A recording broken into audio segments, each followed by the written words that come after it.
Hello friends, आप सभी का स्वागत है नीभा पेशियस पे। जैसे आप लोगों को पता है कि हम सब मिलकर बीएसएससी जो इंटर लेवल का प्रैक्टिस सेट है उसे स्टार्ट किए हैं। तो इस क्रम में आज हम लोग सेट नंबर 5 करेंगे। इससे पहले 4 सेटों का एनालिसिस हम लोग कर चुके हैं। यह जो सेट है वह खान सर के द्वारा प्रकाशित सेट है। इसमें 7 PYQ और 20 प्रैक्टिस सेट है, जिसमें से 4 का एनालिसिस हम लोग कर चुके हैं। आज हम लोग 5वें सेट का एनालिसिस करेंगे। हम लोग जीके जीएस और करेंट के क्वेश्चंस का लगातार एनालिसिस करेंगे, क्योंकि एग्ज़ाम का डेट दोस्तों काफ़ी नज़दीक है। तो इसके ख़त्म होने के बाद हम लोग किरण पब्लिकेशन का भी प्रैक्टिस सेट लगाएंगे। तो चलिए बिना समय गंवाए हम लोग स्टार्ट करते हैं, और आप लोग कमेंट में करके ये बताइएगा कि कितना मार्क्स आप लोगों को आ रहा है। पहला क्वेश्चन है कि मोहनजोदड़ो का शाब्दिक अर्थ क्या है। मोहनजोदड़ो का शाब्दिक अर्थ मृतकों का टीला होता है। ऑप्शन सी सही है। हड़प्पा सभ्यता जो है वह सिंधु घाटी सभ्यता को ही कहा जाता है। हड़प्पा सभ्यता की खुदाई सबसे पहले 1921 में दयाराम साहनी के द्वारा किया गया था। 2 नंबर क्वेश्चन है कि श्वेतांबर और दिगंबर किस धर्म से संबंधित है। तो ये जैन मत से संबंधित थे। 3 नंबर क्वेश्चन है कि बारदोली सत्याग्रह के प्रमुख नेता कौन थे। बारदोली सत्याग्रह जो थे उसके प्रमुख नेता सरदार पटेल थे। बारदोली सत्याग्रह 1928 में हुआ था। इसी सत्याग्रह में बारदोली की महिलाओं के द्वारा वल्लभ भाई पटेल को सरदार की उपाधि दिया गया था। अगला क्वेश्चन है खान अब्दुल गफ्फार खान को और किस नाम से जाना जाता है। तो इन्हें सीमांत गांधी या फ्रंटियर गांधी के नाम से जाना जाता है। पंजाब केसरी के नाम से लाला लाजपत राय को जाना जाता है। निम्नलिखित में से किस गवर्नर जनरल को भारतीय प्रेस का मुक्तिदाता कहा जाता है। ये लॉर्ड सर चार्ल्स मेडकॉफ को कहा जाता है। ऑप्शन बी सही है। लॉर्ड विलियम बेटिक के समय में 1829 में सती प्रथा का अंत हुआ था। तो इसको भी याद रखिएगा। हर गवर्नर जनरल और वायसराय से बहुत उनके कार्यकाल में जो भी इम्पोर्टेंट घटना घटा है उससे रिलेटेड एक क्वेश्चन एग्जाम में रहता ही है।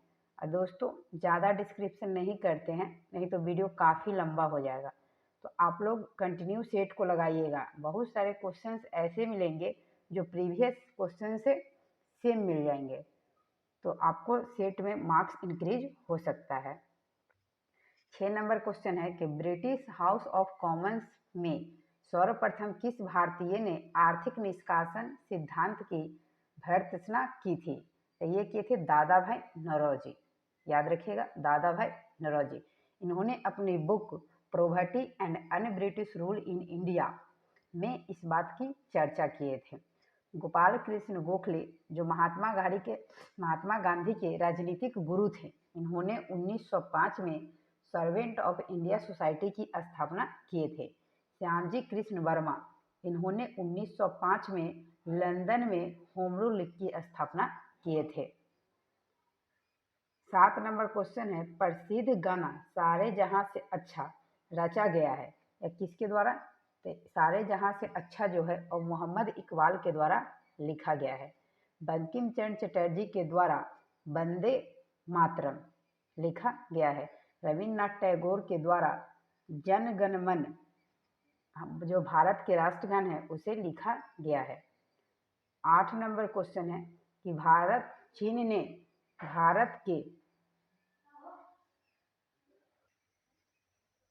चीन ने भारत के एलपीजी सुधारों के समान अपने संरचनात्मक सुधार कब से शुरू किए थे। तो यह 1991 से शुरू किए थे। ऑप्शन सी सही है।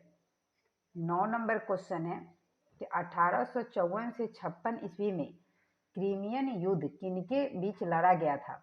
यह रूस और तुर्की के बीच लड़ा गया था। ऑप्शन ए सही है। 10 नंबर क्वेश्चन है कि भारत के संविधान सभा के संघ समिति के अध्यक्ष कौन थे। तो ये थे जवाहरलाल नेहरू। संघ समिति जवाहरलाल नेहरू अध्यक्ष थे। जबकि प्रांतीय समिति सरदार वल्लभ भाई पटेल थे। 11 नंबर क्वेश्चन है कि भारतीय संविधान की प्रस्तावना में समाजवादी शब्द जोड़ा गया था। यह 42वें संविधान संशोधन 1976 के द्वारा जोड़ा गया था। प्रस्तावना में 3 शब्द जोड़े गए थे दोस्तों, याद रखिएगा, समाजवादी, धर्मनिरपेक्षता और अखंडता। अगला क्वेश्चन है संसाधनात्मक शासन प्रणाली का प्रावधान भारतीय संविधान में किस देश से लिया गया है? तो यह ब्रिटेन से लिया गया है। ऑप्शन सी सही है। 13 नंबर क्वेश्चन है कि 1946 में भारतीय संविधान सभा के अंतरिम सभापति कौन थे? तो अंतरिम सभापति पूछा जा रहा है, तो ये डॉक्टर सदानंद सिन्हा थे। ऑप्शन ए सही है। लोकसभा के पहले अध्यक्ष जीवी मालव्यंकर थे। प्रारूप समिति के अध्यक्ष भीमराव अंबेडकर थे। संविधान सभा में पहले अस्थायी अध्यक्ष डॉक्टर राजेंद्र प्रसाद थे। 14 नंबर क्वेश्चन है कि मौलिक अधिकारों के प्रवर्तन के लिए याचिका रिट जारी की जा सकती है। तो मौलिक अधिकार के संदर्भ में सुप्रीम कोर्ट और हाई कोर्ट दोनों याचिका को दायर कर सकता है। तो इसलिए आप याद रखिएगा कि मूल अधिकारों के संरक्षक सुप्रीम कोर्ट और हाई कोर्ट को कहा जाता है। ऑप्शन डी आपका सही आंसर होगा। 15 नंबर क्वेश्चन है कि निम्न में से कौन सा सही है? जाकिर हुसैन भारत के पहले मुस्लिम राष्ट्रपति थे। कौन इसमें से सही पूछा जा रहा है दोस्तों? तो सही होगा आपका कि डॉक्टर जाकिर हुसैन भारत के पहले मुस्लिम राष्ट्रपति थे। 16 नंबर क्वेश्चन है कि राज्यसभा के सदस्यों का कार्यकाल है, तो यह है आपका 6 वर्ष। राज्यसभा के सदस्यों का कार्यकाल 6 वर्ष का होता है और राज्यसभा एक अस्थायी सदन है। इसकी चर्चा भारतीय संविधान के अनुच्छेद 80 में वर्णन है। लोकसभा का कार्यकाल 5 वर्ष का होता है। 17 नंबर क्वेश्चन है कि बलवंत राय मेहता समिति ने किस प्रकार के पंचायती राज की संरचना की सिफारिश की थी? ये ऑप्शन देख लीजिए थोड़ा सा दोस्तों, और मिल गया है। ये त्रिस्तरीय पंचायती राज की सिफारिश की थी। 18 नंबर क्वेश्चन है कि निम्नलिखित में से कौन सा कथन राज्य के नीति निर्देशक सिद्धांत के विषय में सही नहीं है? और जो सही नहीं है उसको पहचानना है। तो ये क्वेश्चन जो है सही नहीं है, तो याद रखिएगा कि अगर कोई राज्य नीति निर्देशक सिद्धांत को लागू नहीं करता है तो उसके विरुद्ध न्यायालय में मामला दायर किया जा सकता है। ये गलत है, मामला दायर नहीं कर सकते हैं, यह वाद योग्य नहीं है। नीति निर्देशक की बात करें तो यह आयरलैंड के संविधान से भारतीय संविधान में लिया गया है और यह भाग 4 में वर्णन है। भाग 4 याद रखिएगा। 19 नंबर क्वेश्चन में है कि निम्न में से कौन सी भाषा सरकार के द्वारा शास्त्रीय भाषा घोषित की गई है? तो ये जो कोंकणी है दोस्तों, कन्नड़ जो दोस्तों, तो ये हमारा शास्त्रीय भाषा है, याद रखिएगा। चंद्रमा की घूर्णन अवधि कितना है? तो यह 28 दिन है। ऑप्शन बी बिल्कुल सही है कि चंद्रमा की घूर्णन अवधि जो है वह 28 दिनों का होता है। 21 नंबर क्वेश्चन है कि पेशावर एवं काबुल किसके माध्यम से एक दूसरे से जुड़े हैं? पेशावर और काबुल अफगानिस्तान में है दोस्तों, तो इसको ध्यान रखिएगा। यह खैबर दर्रा के द्वारा एक दूसरे से जुड़े हुए हैं। 22 नंबर क्वेश्चन है कि हिमखंडों के पिघलने का मुख्य कारण क्या है? तो यह है भूमंडलीय तापमान में वृद्धि। ऑप्शन सी, जिसे हम लोग ग्लोबल वार्मिंग कहते हैं। ओजोन जो है दोस्तों, ओजोन परत का क्षय CFC क्लोरोफ्लोरोकार्बन के द्वारा होता है। क्लोरोफ्लोरोकार्बन का उपयोग हम लोग रेफ्रिजरेटर में करते हैं। अम्ल वर्षा जो है वह SO2 और NO2 के अधिकता के कारण होता है, याद रखिएगा। 23 नंबर क्वेश्चन है कि विश्व की सबसे गहरी झील कौन सी है? तो विश्व की सबसे गहरी झील की बात करें तो यह बैकाल झील है। ऑप्शन ए सही है, बैकाल झील। 24 नंबर क्वेश्चन है कि दक्षिण अमेरिका की सबसे लंबी नदी कौन सी है? तो यह अमेजन नदी है, ऑप्शन बी। 25 नंबर में है कि इग्लू क्या है? तो इग्लू जो है दोस्तों, वह गुंबद के आकार का एक घर या झोपड़ी जो कठोर बर्फ के सिल्ली से बनाया जाता है, जिसमें एस्किमो रहते हैं। एस्किमो जो है एक जनजाति का नाम है दोस्तों। यह इग्लू में रहते हैं, जो बर्फ का बना हुआ एक घर होता है। ऑप्शन सी सही है। अगला क्वेश्चन देखते हैं हम लोग 26 नंबर। 26 नंबर क्वेश्चन है कि कर्क रेखा किस राज्य से होकर नहीं गुजरती है? तो ध्यान रखिएगा दोस्तों, प्रीवियस क्वेश्चन में भी सेट नंबर प्रीवियस देखे थे 4, तो उसमें भी हम लोग कर्क रेखा के बारे में पढ़े थे। तो इसीलिए कोई क्वेश्चन आए तो उसका डिस्क्रिप्शन देख लेना है थोड़ा बहुत, क्योंकि उससे हो सके तो अगला सेट में रिलेटेड क्वेश्चन देखने को मिल सकता है। तो कर्क रेखा जो है वह भारत के 8 राज्यों से होकर गुजरती है। यह उड़ीसा से होकर नहीं गुजरती है। देखिए दोस्तों, अगर ये पृथ्वी है, समझिएगा यह पृथ्वी है, पृथ्वी के बीचों बीच से विषुवत रेखा गुजरती है, जिसे 0 डिग्री अक्षांश कहते हैं। विषुवत रेखा के नीचे 23.5 डिग्री दक्षिणी में 23.5 डिग्री जो साउथ होता है वह मकर रेखा होता है, और ऊपर में नॉर्थ में 23.5 डिग्री जो उत्तरी अक्षांश होता है नॉर्थ, उसे हम लोग कर्क रेखा कहते हैं। तो यह भारत के 8 राज्यों से होकर गुजरती है। 8 राज्य कौन कौन है? तो याद रखिएगा, गुजरात, राजस्थान, मध्य प्रदेश, छत्तीसगढ़, झारखंड, उसके बाद पश्चिम बंगाल, उसके बाद त्रिपुरा, उसके बाद मिजोरम। ये 8 राज्य हैं। 1 2 3 4 5 6 7 8, याद रखिए। भारतीय मानक समय प्रधान मेरिडियन पर आधारित कहाँ से गुजरती है? तो यह इलाहाबाद के नैनी से गुजरती है। या ऑप्शन सी सही है। भारतीय मानक समय रेखा जो है वह 82.5 डिग्री पूर्वी देशांतर को माना जाता है। 28 नंबर में है, सांख्यिकी और कार्यक्रम कार्यान्वयन मंत्रालय द्वारा 2016 से 17 के लिए दिए गए बागवानी आंकड़ों के अनुसार सबसे बड़ा फल उत्पादक भारतीय राज्य कौन सा था? तो ये 16-17 का आंकड़ा पूछा जा रहा है, तो उस समय आंध्र प्रदेश था। ऑप्शन ए सही है। 29 नंबर में है कि इनमें से कौन सा कथन हरित क्रांति के बारे में सही नहीं है? तो नहीं पर जोर दीजिएगा दोस्तों, क्योंकि बहुत क्वेश्चन इसी में गलती हो जाता है कि सही है कि नहीं है। तो नहीं है पूछा जा रहा है, तो यह केवल चावल के उत्पादन में सफल था, ये गलत है। सिर्फ चावल में नहीं था, गेहूं में भी था। हरित क्रांति की अगर बात करें तो विश्व में हरित क्रांति का जनक नॉर्मन बोरलॉग को माना जाता है। भारत में हरित क्रांति का जनक एमएस स्वामीनाथन को माना जाता है, और हरित क्रांति शब्द को विलियम वर्ड्स के द्वारा दिया गया था। 30 नंबर क्वेश्चन है कि 2001 से 11 के दशक में भारत निम्नलिखित राज्यों में से किसमें सर्वाधिक जनसंख्या वृद्धि दर हुई थी? तो सर्वाधिक जनसंख्या वृद्धि दर की बात करें, यह मेघालय में हुआ था। ऑप्शन सी सही है।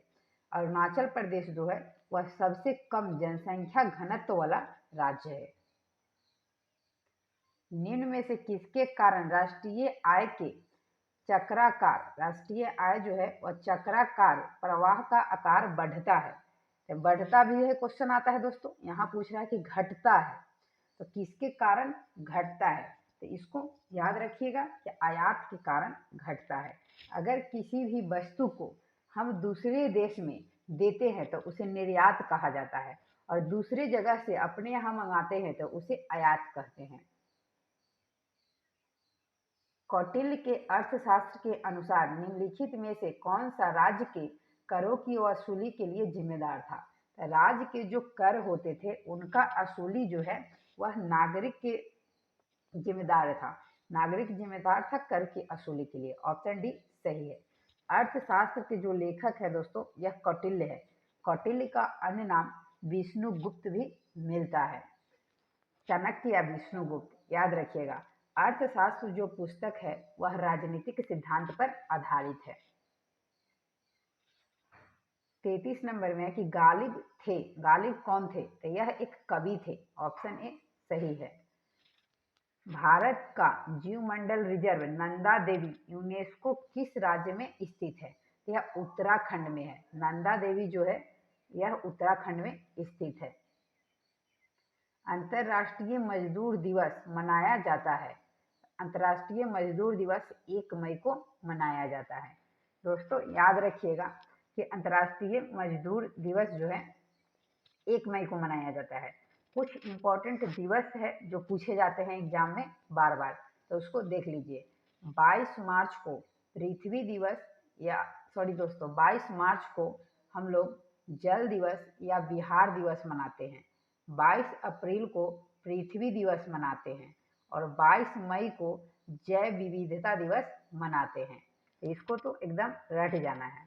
अंतर्राष्ट्रीय दूध दिवस 1 जून को मनाते हैं और राष्ट्रीय दूध दिवस 26 नवंबर को मनाते हैं। ये भी याद रखिएगा। 15 जनवरी को थल सेना दिवस मनाया जाता है। 26 जनवरी को गणतंत्र दिवस मनाते हैं। 2 फरवरी को हम लोग विश्व आर्द्र भूमि दिवस मनाते हैं। ये सब कुछ इम्पोर्टेंट दिवस है। कौन सा कथक घराना उस नृत्य शैली के आध्यात्मिक पहलुओं पर अधिक ध्यान देता है?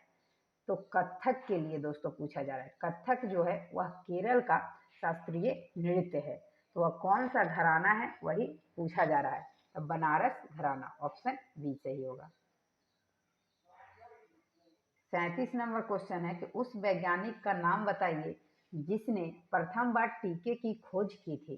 तो यह एडवर्ड जिनर सबसे पहले चेचक के टीके का खोज किए थे। 38 नंबर में है कि कोशिका भित्ति कोशिका में अनुपस्थित होती है। तो कोशिका भित्ति जो है वह जंतु कोशिका में अनुपस्थित होती है। यह पादप कोशिका में पाया जाता है और कोशिका भित्ति जो है वह सेलुलोज की बनी होती है। तो इसको भी याद रखिएगा। 39 नंबर में है कि उपास्थि एक डैश संयोजी उत्तक है। तो उपास्थि जो है वह एक कोमल संयोजी उत्तक है। अस्थि के ऊपर से जो कोमल होता है दोस्तों, जैसे कर्ण, ऊपर का कान का जो है पार्ट है दोस्तों एकदम सॉफ्ट होता है, ये उपास्थि है। तो यह एक तरल संयोजी उत्तक है। याद रखिएगा कि यह एक कोमल संयोजी उत्तक है। तरल संयोजी उत्तक की अगर बात करें तो रक्त एक तरल संयोजी उत्तक है। इसका पीएच मान 7.4 होता है।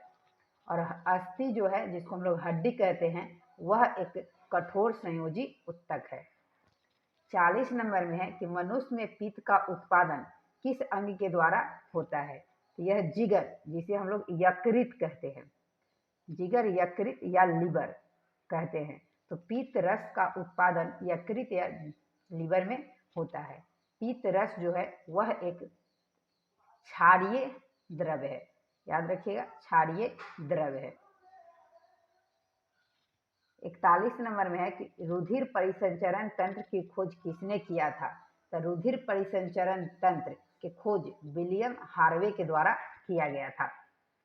वाटसन एंड क्रिक, इन्होंने, याद रखिएगा वाटसन एंड क्रिक भी इम्पोर्टेंट है दोस्तों। डार्विन भी इम्पोर्टेंट है जिन्होंने प्रकृति का चयन का सिद्धांत दिया था। और रदरफोर्ड जो है वह प्रोटॉन की खोज किए थे। तो ये क्वेश्चन भी एक्स्ट्रा के तौर पे ध्यान में रखना है।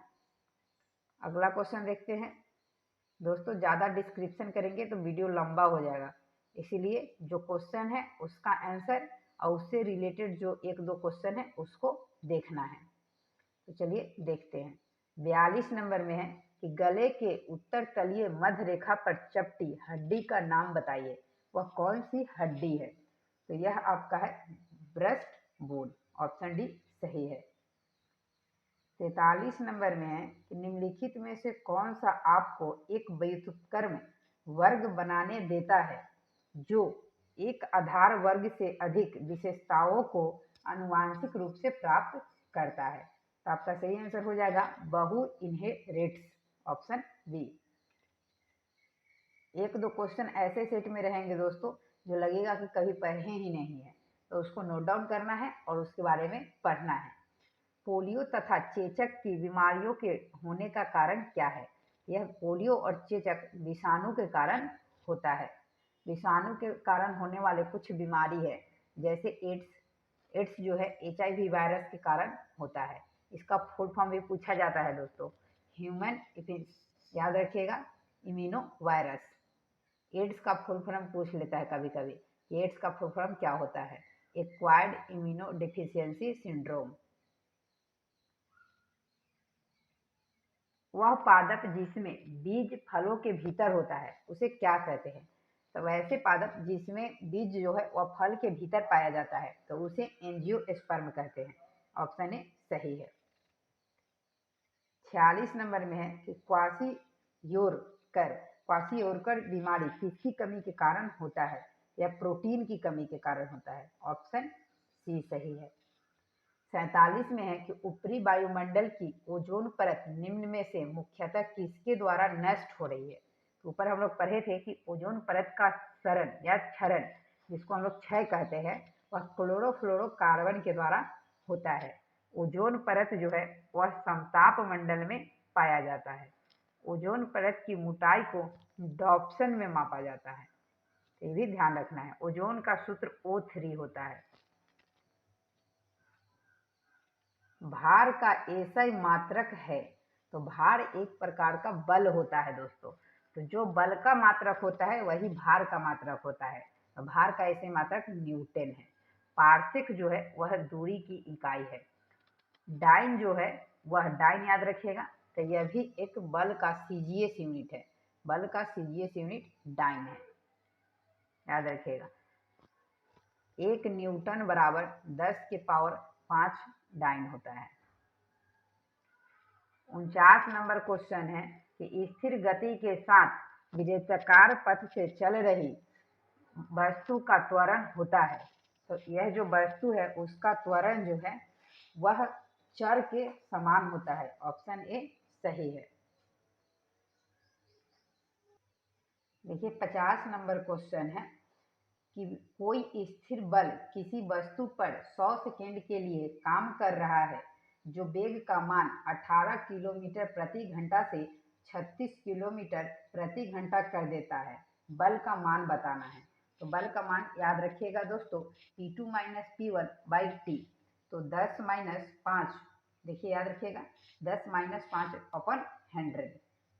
तो अगला आपका हो जाएगा, आप कहिए कि 10 माइनस 5 कहाँ से आ गया? तो ये देखिए 18 किलोमीटर प्रति घंटा है, इसको मीटर प्रति घंटा में चेंज करेंगे। 18 से 18 कट जाएगा, 5 आएगा, 36 है दोस्तों, तो इसको 5/18 से गुना कीजिएगा। 18 दूना 36, तो 5 दूना 10 आ जाएगा।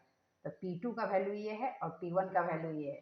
तो 10 माइनस 5, टोटल समय लगा है 100 सेकेंड, तो 5/100, 20 बचे 100, 1/20, तो 1/20 आएगा दोस्तों, तो 0.05 आपका सही आंसर होगा, ऑप्शन डी। अगला क्वेश्चन है कि बैगनी रंग के प्रकाश की तरंगदैर्घ्य लगभग कितना होता है? यह 455 के पावर 3 माइनस 390 nm होता है। ऑप्शन सी सही है। 52 नंबर क्वेश्चन है कि ताप बढ़ने पर ध्वनि पर क्या प्रभाव पड़ता है? जब ताप बढ़ती है तो ध्वनि का वेग जो है या ध्वनि जो है ताप बढ़ने पर बढ़ता है। ऑप्शन बी सही है। उष्मा का एसआई मात्रक क्या होता है? तो उष्मा का एसआई मात्रक जूल होता है दोस्तों, याद रखिएगा। एम्पियर जो है वह विद्युत धारा का एसआई मात्रक होता है और न्यूटन जो है वह बल का एसआई मात्रक होता है। कुछ एसआई मात्रक इंपॉर्टेंट है जो एग्जाम में बार बार पूछे जाते हैं। ध्वनि का एसआई मात्रक डेसिबल, काल का एसआई मात्रक जूल होता है, हर्ज जो है वह आवृत्ति का एसआई मात्रक होता है, विद्युत धारा का एसआई मात्रक एम्पियर होता है, विद्युत क्षेत्र का एसआई मात्रक फैराडे होता है। तो ये सब याद रखिएगा।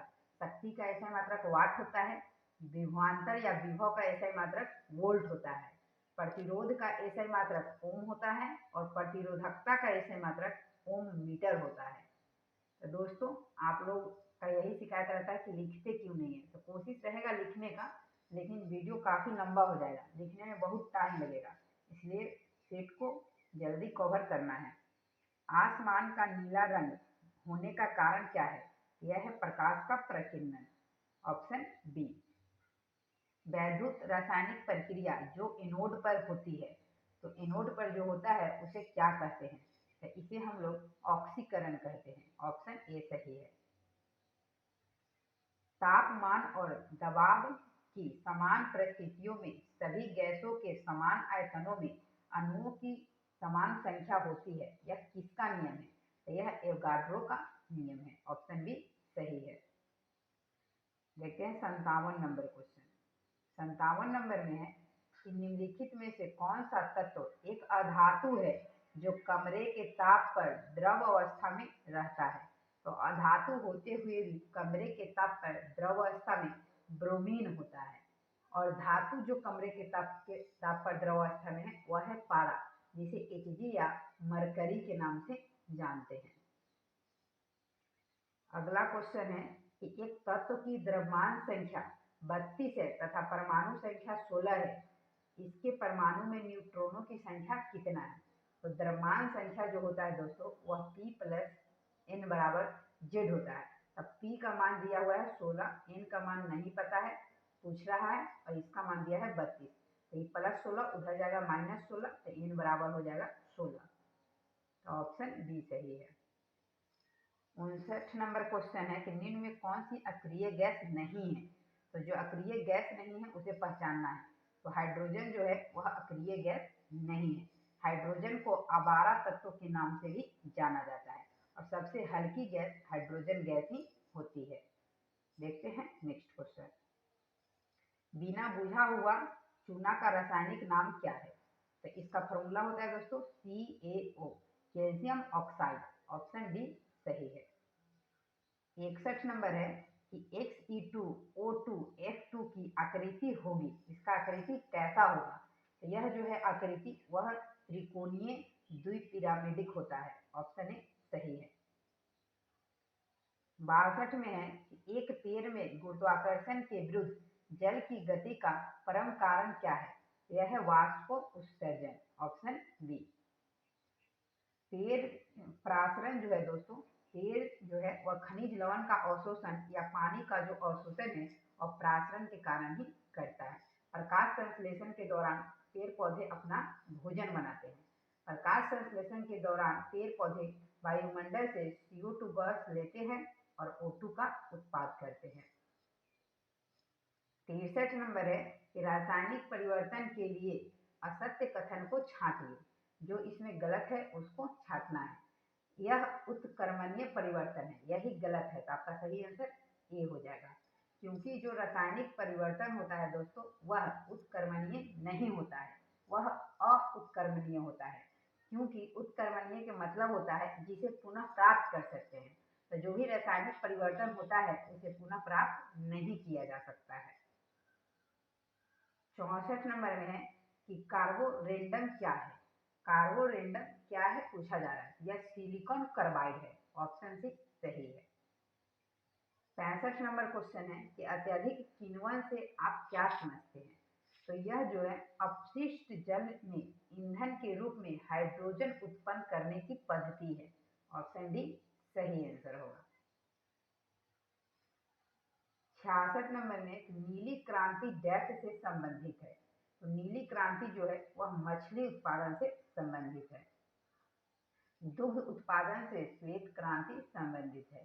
तिलहन से पीली क्रांति संबंधित है। कुछ क्रांति पूछे जाते हैं एग्जाम में, जैसे इंपॉर्टेंट याद रखिएगा। रजत क्रांति, क्रांति जो होता है रजत, वह अंडा उत्पादन से संबंधित है। गोल क्रांति आलू उत्पादन से संबंधित है, जबकि हरित क्रांति फसल या खाद्य फसल उत्पादन से संबंधित है। भूरी क्रांति उर्वरक उत्पादन से संबंधित है। काली क्रांति जो बायोडीजल पेट्रोलियम से संबंधित है। लाल क्रांति टमाटर या मांस उत्पादन से संबंधित है। देखते हैं 67 नंबर क्वेश्चन।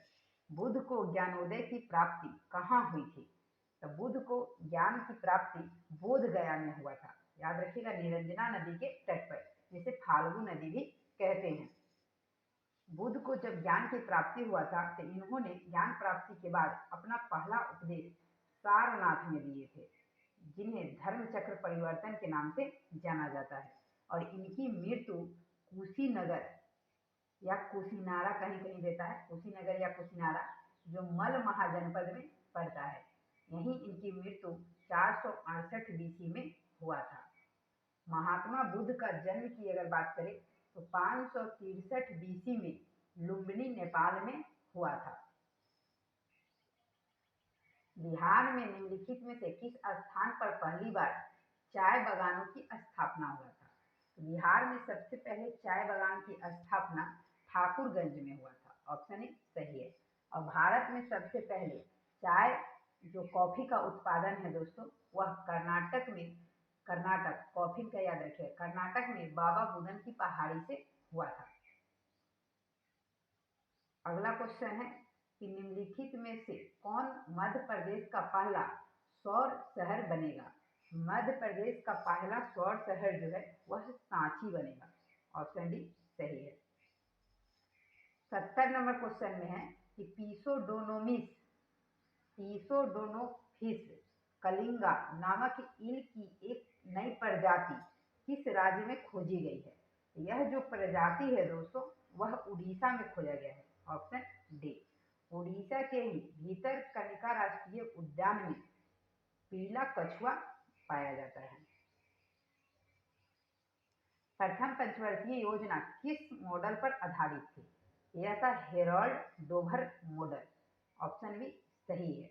दूसरी पंचवर्षीय योजना जो था वह पीसी महालनोबिस के सिद्धांत पे आधारित था। पंचवर्षीय योजना की अगर हम लोग बात करें तो इसका जो देख रेख होता था वह योजना आयोग के द्वारा किया जाता था। प्रत्येक 5 वर्ष पर यह योजनाएं शुरू होता था। योजना आयोग की अगर बात करें तो उसकी स्थापना 15 मार्च 1950 को हुआ था। योजना आयोग के प्रथम अध्यक्ष पंडित जवाहरलाल नेहरू थे, क्योंकि योजना आयोग के जो अध्यक्ष थे वह देश के प्रधानमंत्री ही होते थे। योजना आयोग के स्थान पर 1 जनवरी 2015 को नीति आयोग की स्थापना हुआ था। नीति आयोग के पहले अध्यक्ष नरेंद्र मोदी थे। वर्तमान में नीति आयोग के अध्यक्ष नरेंद्र मोदी ही हैं। और इसके उपाध्यक्ष की अगर बात करें तो सुमन बेरी हैं। नीति आयोग के उपाध्यक्ष सुमन बेरी है और नीति आयोग के सीईओ जो है वह BVR सुब्रमण्यम है। तो इनका भी नाम याद रखिएगा। देखते हैं हम लोग 72 नंबर क्वेश्चन। जालियांवाला बाग हत्याकांड डैश के विरोध का प्रत्यक्ष परिणाम था? तो यह रॉलेट एक्ट के विरोध में हुआ था, जो 1919 में पारित हुआ था। 1919 में जब रॉलेट एक्ट पारित हुआ था दोस्तों, तो जालियांवाला बाग हत्याकांड इसी के विरोध में शुरू हुआ था। तो ऑप्शन बी आपका सही आंसर हो जाएगा। जालियांवाला बाग हत्याकांड 13 अप्रैल 1919 को अमृतसर में हुआ था। अमृतसर पंजाब में है दोस्तों।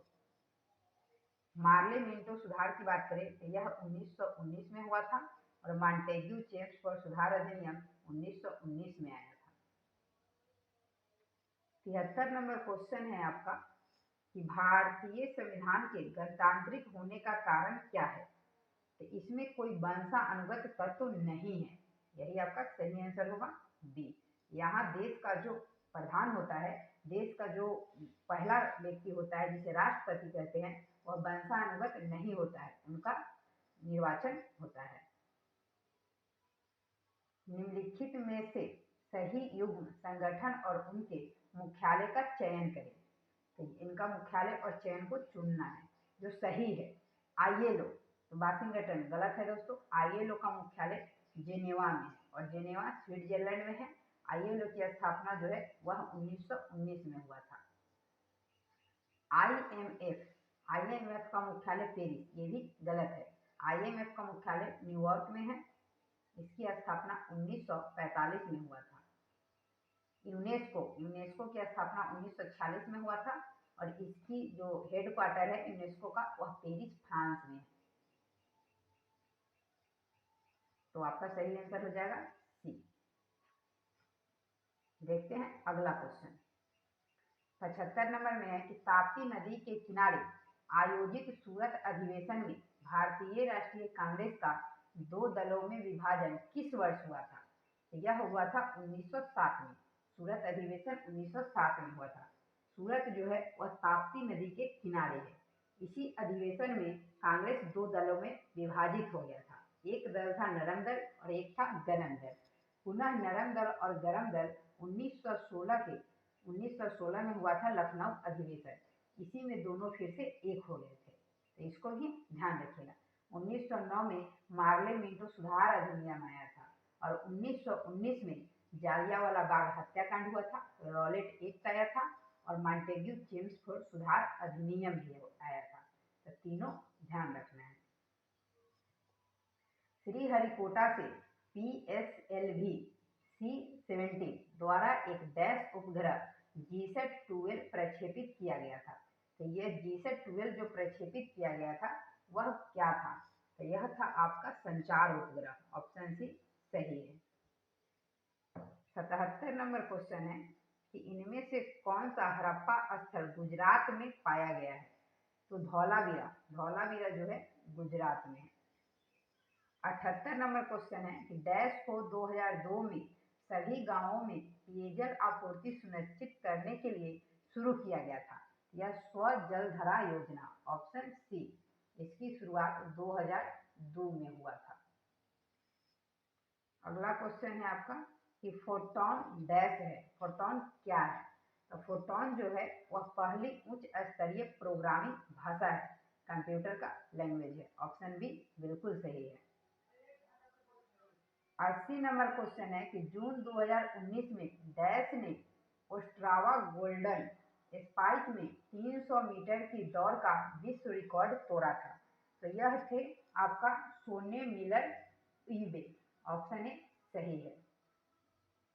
81 नंबर क्वेश्चन है कि 11वीं पंचवर्षीय योजना में डैश से संबंधित कारीगरों को मार्केटिंग स्पॉट एवं सर्विसेज स्कीम द्वारा सहयोग किया गया था। तो यह जो संबंधित कारीगर थे वह आपका हस्तशिल्प थे। ऑप्शन ए सही है। 82 नंबर क्वेश्चन है कि पद्म विभूषण से सम्मानित की जाने वाली प्रथम भारतीय भारतनाट्यम नर्तकी का नाम बताइए। तो यह थे आपका सोनल मानसिंह। यह उड़ीसा से भी संबंधित है। 83 नंबर क्वेश्चन है कि शीतल पेय में फिज सनसनाहट उत्पन्न करने के लिए निम्नलिखित में से क्या मिलाया जाता है? तो इसमें जो है दोस्तों आपका कार्बनिक अम्ल मिलाया जाता है। ऑप्शन ए सही है। सिट्रिक अम्ल जो है वह आपका खट्टे पदार्थ में पाया जाता है। एसिटिक अम्ल सिरका में पाया जाता है।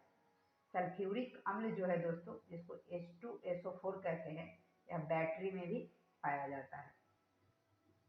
निम्नलिखित में से कौन सा मानव रक्त में मौजूद एक वर्णक है जो ऑक्सीजन को हमारे फेफड़ों से शरीर के सभी अंगों में ले जाता है? यह है आपका हीमोग्लोबिन। ऑप्शन डी सही है। 85 नंबर क्वेश्चन है कि डैश इंसुलेटर का एक उदाहरण नहीं है। मानव शरीर जो है वह इंसुलेटर नहीं है, यह कंडक्टर है, चालक है, कुचालक नहीं है जिसे करंट पास होता है। तो दोस्तों यह 85 क्वेश्चन था जीके जीएस का सेट में, और ये सब मैथ रीजनिंग का क्वेश्चन है। तो हम सभी सेटों को आपसे शेयर कर दे रहे हैं। आप लोग स्क्रीनशॉट लेके या फिर वीडियो को पोस्ट करके रोक के मैथ रीजनिंग को सॉल्व कीजिएगा। और आप लोग कमेंट करके यह जरूर बताइएगा कि आप लोगों का स्कोर कितना हो रहा है। दोस्तों यह 150 क्वेश्चन है। इसमें प्रत्येक क्वेश्चन 4 नंबर का होता है और प्रत्येक निगेटिव पर 4 निगेटिव पर काट लिए जाते हैं एक सही अंक। तो सही अंक यानी 1/4 इसमें निगेटिव है। तो निगेटिवों की संख्या काट कर आपका इस सेट में कितना मार्क्स आया है यह कमेंट करके जरूर बताइएगा और मैथ रीजनिंग को सॉल्व करने का कोशिश कीजिएगा। तो मिलते हैं नेक्स्ट वीडियो में, तब तक के लिए धन्यवाद।